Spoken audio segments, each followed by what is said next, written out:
مسلمانوں کے اسکول ہیں، اور یہ وقت کی بڑی اہم ترین ضرورت ہے کہ مسلمان اپنے اسکولز کھولیں، مسلمان اپنے کالج قائم کریں، مسلمان گرلز اسپیشل کالج کا انعقاد عمل میں لائیں۔ یہ وقت کا تجدیدی کارنامہ ہوگا اگر کوئی کر لیتا ہے۔ ہم لوگ اسی سوچ میں غرق ہو رہے ہیں کہ بچیوں کو ارتداد سے کیسے بچایا جائے، بچیوں کو مرتد ہونے سے کیسے بچایا جائے۔ میرے بھائی، ایک اسپیشل گرلز کالج آپ کسی مقام پر قائم کر لیں، انشاءاللہ 90% ارتداد تھم جائے گا۔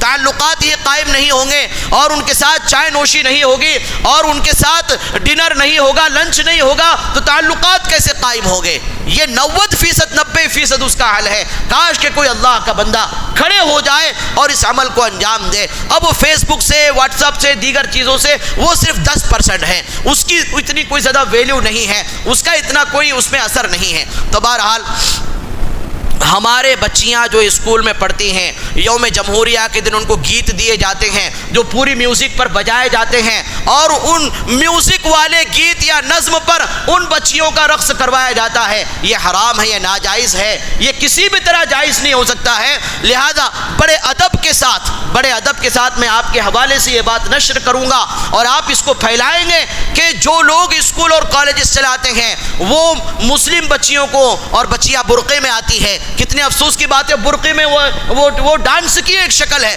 وہ ناچنے کی ایک شکل ہے، آپ اس میں کوئی تعویل یا توجیہ نہیں کر سکتے کہ یہ ڈانس نہیں ہے یا یہ رقص نہیں ہے اور یہ اس کو ناچنا نہیں کہے گے، یہ ناچنا ہی ہے۔ تو پھر سے عرض کروں گا کہ جو حضرات مسلم اسکولز چلاتے ہیں اور کالجز چلاتے ہیں، وہ یوم جمہوریہ کو یا 15 اگست کو یا اپنے کالج کے پروگرام میں کوئی نظم چلاتے ہیں، مثال کے طور پر لب پہ آتی ہے دعا بن کے تمنا میری، اور اس پر 9 سال سے زائد کی بچیوں کو اگر آپ ڈریسنگ پہنا کر یا برقعے پہنا کر ایکشن کرنے لگواتے ہو، یہ بھی حرام ہے، یہ ناجائز ہے۔ اس کا جائزہ لینا چاہیے کہ ہم کیا کر رہے ہیں۔ ہمیں ایک اسلام کے نام پر ہم نے اسکول کھولا ہے، ہم اس میں اسلامیات کو لائیں، ہم اس میں اخلاقیات کو لائیں۔ ہمارے اکابرین نے اس لیے تو قربانیاں نہیں دی تھی کہ ہم ڈھول تاشے اپنے اسکولوں میں بجائیں اور ہماری ہی بچیوں کو ہم جو ہے تو اس میں نچوائیں، یہ کسی بھی طرح جائز نہیں ہو سکتا۔ بہرحال اللہ پاک سے دعا ہے کہ اللہ تعالیٰ اس خوبصورت محفل کو قبول فرمائے،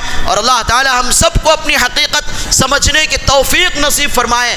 گوادی ہم نے جو اسلاف سے میراث پائی تھی، سریا سے زمین پر آسمان ہم کو دے مارا، اللہ تعالیٰ آج کی حاضری کو قبول فرمائے، اور جتنی باتیں کہی گئی ہیں، سنی گئی ہیں، اللہ تعالیٰ ہم سب کو اس سے عبرت حاصل کرنے کی توفیق نصیب فرمائے۔ اس پروگرام کے انعقاد کرنے والوں کو اللہ تعالیٰ قبول فرمائے، مزید ان سے اپنے دین کی آبیاری کے فیصلے فرمائے۔ وصلی اللہ علی النبی الکریم۔